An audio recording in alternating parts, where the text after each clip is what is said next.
British আমল থেকেই সদরঘাট ঢাকার বাণিজ্য অন্যতম কেন্দ্র। আগে এখানে মালবাহী নৌকা ও স্টিমার চলতো। এখন আধুনিক লঞ্চগুলো এসে কিন্তু সেই পুরানো ইতিহাস আজও টিকে আছে। আসসালামু আলাইকুম, কেমন আছেন সবাই?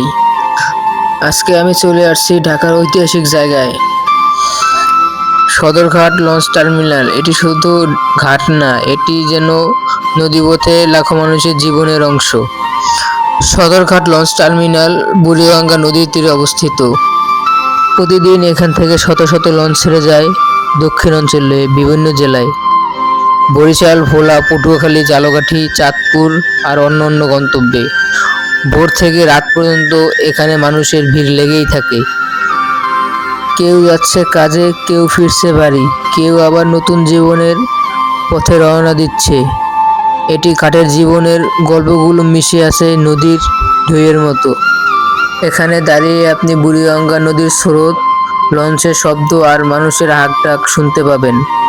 সত্যি একটি জীবন্ত দৃশ্য।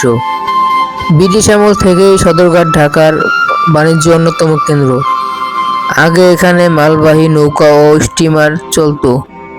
এখন আধুনিক লঞ্চগুলো এসে কিন্তু সেই পুরানো ইতিহাস আজও টিকে আছে।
তাহলে বন্ধুরা, এটা ছিল আজকের ব্লগ